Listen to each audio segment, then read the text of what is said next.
Hi folks, I hope you're doing well. So,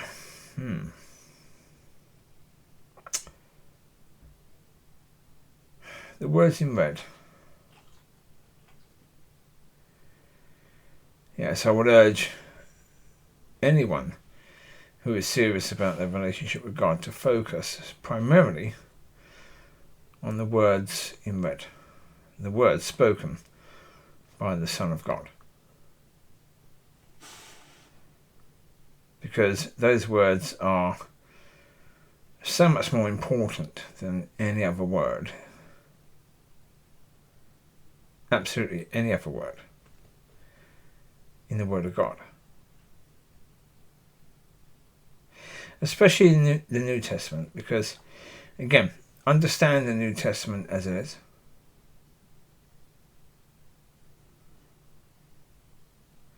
As I said, the words of Yeshua are less than the words of Mark and Matthew and Luke and John and Paul and Peter and Timothy.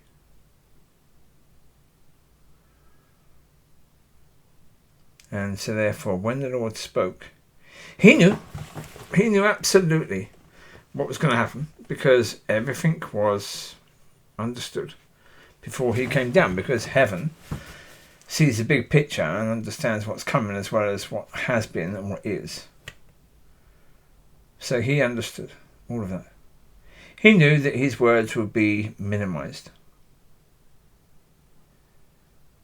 He knew that space would be more determined for, the understanding of the beginning of the church and the relationship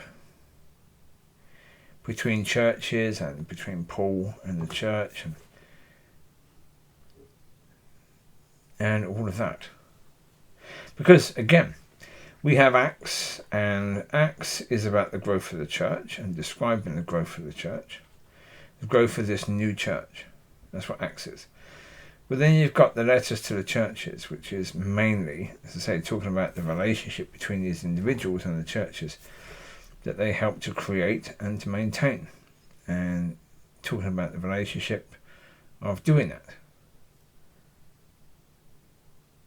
And so, okay, you have that. Then you have Revelations, which is a whole different thing, isn't it?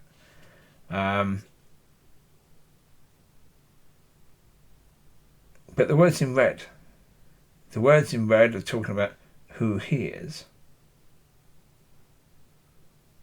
and who you are. Mainly. Because when it's talking about even the Sermon on the Mount, it's talking about people that are his, or people that are of him. They will have that nature. So it's describing you and describing who you're supposed to be.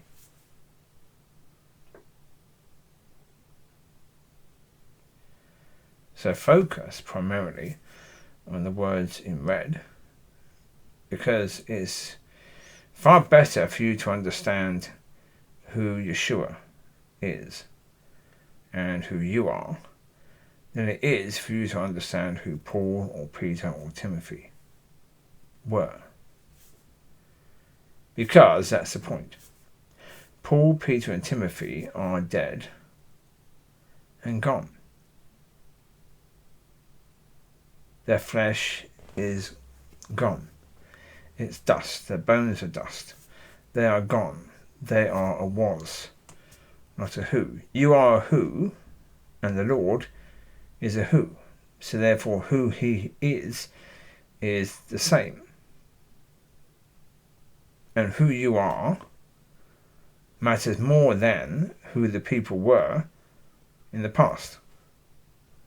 Because who they were doesn't really matter. Because it doesn't. They're gone. We remember their work, great.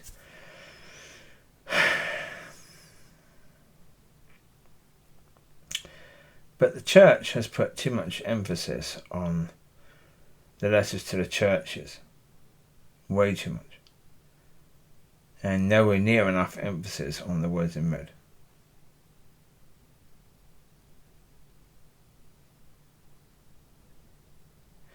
So, as individuals, focus on that.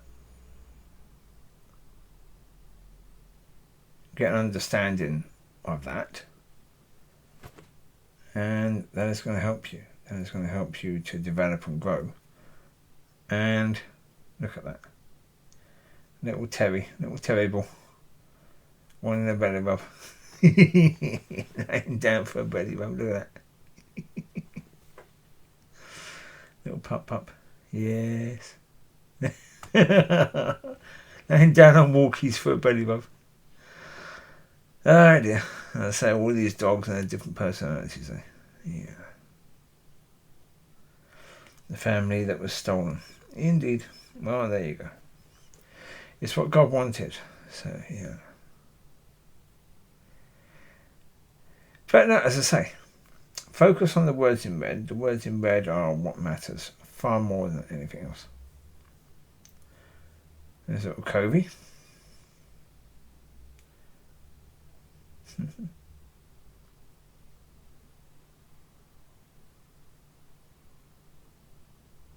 Anyways, so yeah.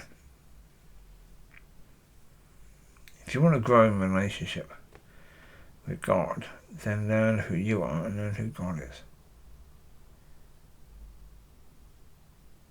You won't grow in relationship by trying to be like Paul, trying to be like Peter. Paul had a job to do. Peter had a job to do. You have a job to do. But your job can't be their job because that was their job. If you study their job, that's not really going to help you to understand yours. Be led and guided. Put it this way, as I said before, you will be led anyway. So choose what you're going to be led by. Be led by God. Don't be led by any of the other rubbish. Because all the other rubbish comes down to being led by the other. So, yeah. There you go. You take care. God bless. I'll speak to you soon. Bye-bye.